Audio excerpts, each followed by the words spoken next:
Hello, everybody. I hope you are having a good evening, and welcome to another episode of ClancyPasta.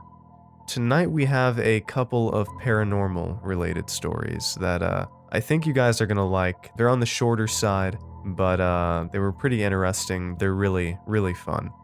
The first story of the night is about a guy and his friend who try out a paranormal game to try to contact any entities that could be around, and things go a little awry. The story is called The Card Game, The Scariest Moment of My Life, written by Davey-Poof. And the second story is about a girl who buys a very cheap pair of headphones, and they turn out to have a bit of a problem. I guess I should just leave it at that. So the story is called Bought a Pair of Headphones at the Thrift Store, I Should Have Burned Them by Ms-LivingZombie.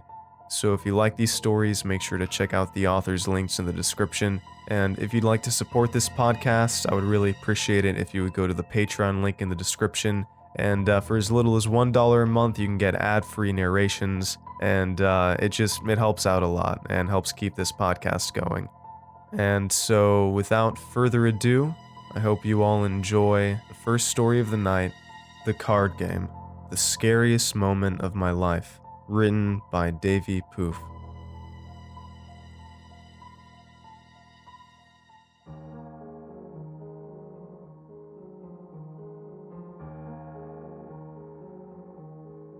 When I was 18, I'm 20 now, my friend and I were watching horror films at my house.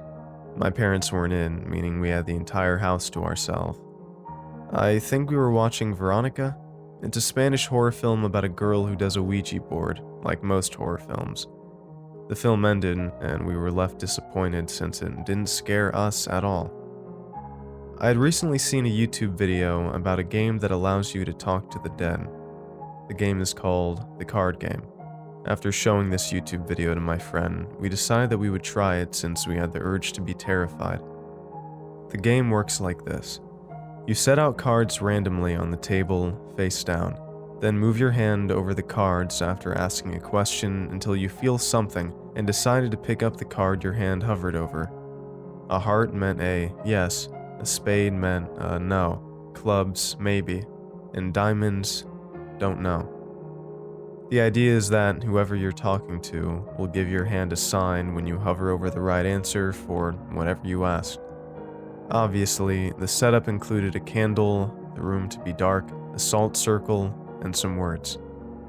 We finished setting up the game, put blankets over the windows to ensure that the room was dark enough, created a small salt circle around the candle, and randomly placed several cards onto the table. We started the game. We had to say, "If there are any spirits here, we invite you to talk to us," 3 times while holding hands.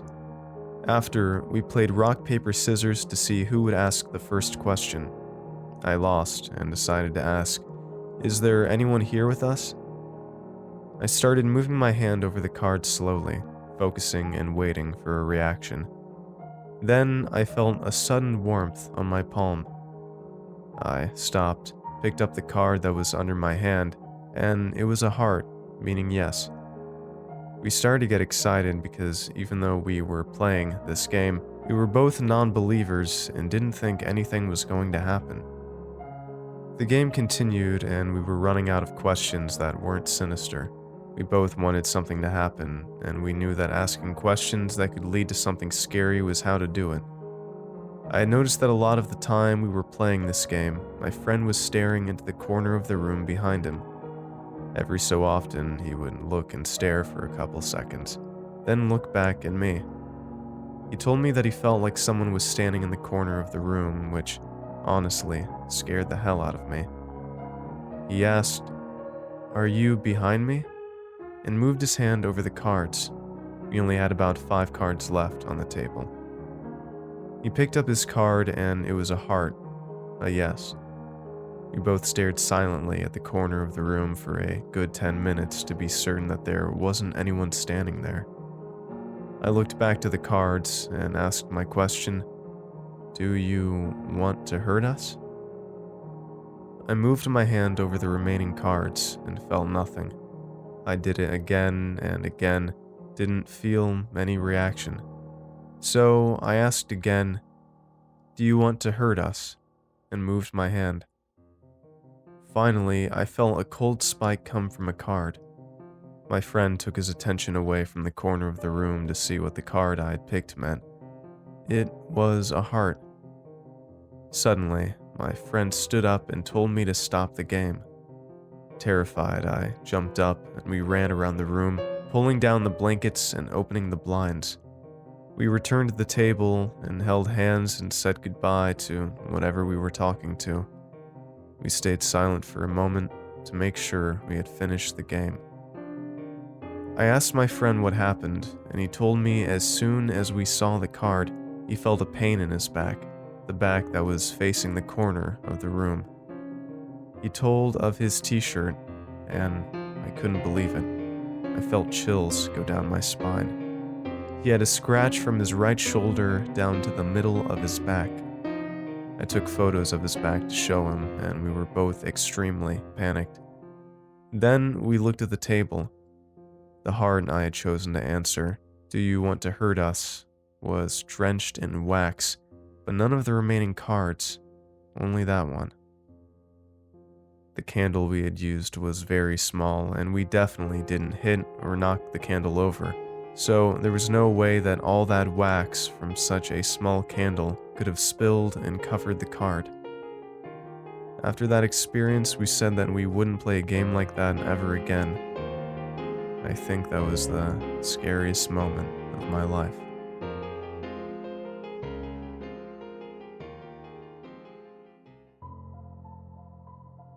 Bought a pair of headphones at the thrift store. I should have burned them. Written by Ms-LivingZombie.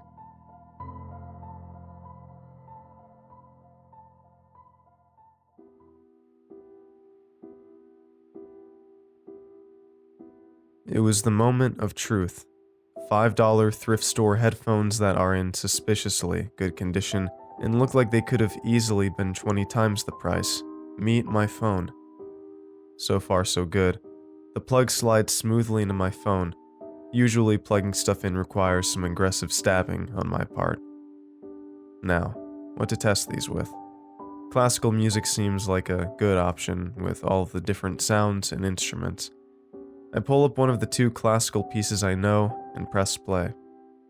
I've never been a huge fan of instrumentals myself, never really understood the point of music you can't quite sing along to, but this was different. I didn't just listen to the song, I felt it. Each note, each chord, each bow on the violin, they found a home in my chest. The stately march of the cellos, the mournful cries of the violin, the melodies and harmonies born from a dead man's thoughts, all weaving together into a tapestry of emotion, of music, and experience. For a moment, I didn't exist. It was just me and the music wrapping itself around my mind.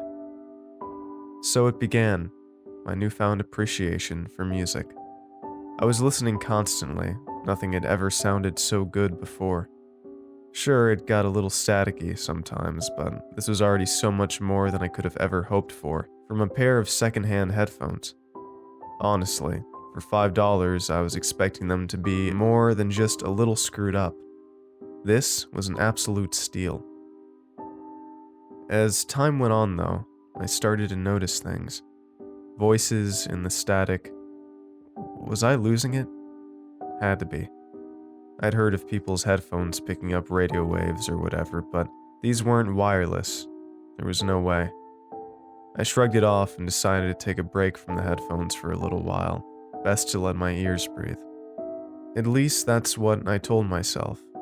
I only lasted a couple of days, not because the headphones had some kind of strange, irresistible pull or anything. I just felt like a total prick playing music out loud. Those headphones were the only pair I had.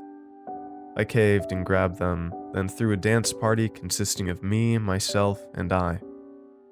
The static cut in and out of the music. I switched to an instrumental so I could hear it better. At first, I was only picking up the odd word, but soon I was able to make out entire phrases. The voices were inhuman, manic, and high-pitched. They whispered like the breeze and flowed like water, raving and arguing among themselves. I turned up the volume. Now the music was almost painfully loud.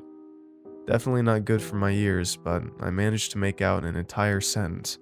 It was a completely nonsensical one, but still a sentence. The music stopped. Then the voices stopped. They spoke as one. She can hear us. I tried to tear off the headphones. I should have trashed them as soon as I started hearing voices, but curiosity is curiosity, you know? I couldn't get a grip on them, my hand just wouldn't comply. The music had stopped. Now all I could hear was them.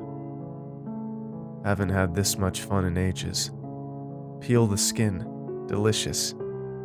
Buffoons, the task, the girl. They were cackling now, an ever-rising crescendo of maddening laughter reverberating throughout my skull. It was the most disturbing kind of laughter. It was laughter without joy or reason, cruel, empty tones that made for a pale distortion of the real thing. My heart hammered violently against the cage of my ribs. My stomach twisted itself into a hard, unyielding knot of pure dread. I wanted to run with every single fiber of my being, but I couldn't move anymore. They didn't want me to. My legs began to move on their own accord, though I tried my hardest to will them to stop. They carried me down the stairs, slowing briefly to allow my hands to snatch up my largest purse before taking me to the kitchen. I could only watch as my fingers curled themselves around the handle of a newly sharpened kitchen knife. Soon I was outside of the house, walking down familiar streets, trying not to think of what the voices planned to do with that knife. Eventually, I ran out of sidewalk, which frankly wasn't unusual in this city. Just as I was making my way through an underpass, a man walked up to me. He was a tall, lanky man, sporting shaggy black hair and a well-worn hoodie.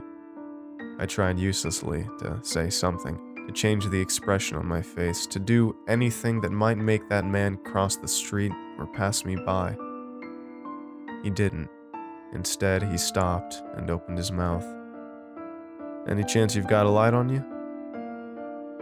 My legs stopped moving, and a hollow, twisted version of my voice escaped my lips. "Sure thing. Just give me a moment."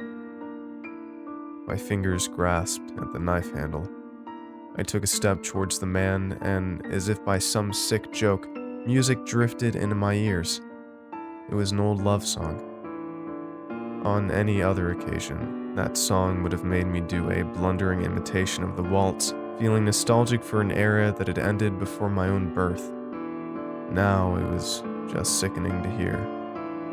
My hands quickly jerked the knife out of my purse. The man barely had time to react. It didn't matter. All of my weight went into that strike. He was knocked bodily over, and I felt my knife pierce the soft flesh of his stomach. I felt the force of the blow travel up my arm, the warm, sticky blood pouring from his wound. He started yelling, pleading for his life, trying to push me off, anything that might increase his chances of walking away from this. He just wanted to go home. He just wanted to live. I tried to stop my arm as it prepared to deliver another blow. I really did. But it was pointless. I stabbed him. No, they stabbed him over and over again. They kept going even after he was surely dead. The voices were laughing again. They didn't even let me close my eyes. At least they let me cry. Hot tears dripped down my face and onto a stranger's corpse. I never should have bought those headphones. After all, there had to be something wrong with a pair of $5 headphones.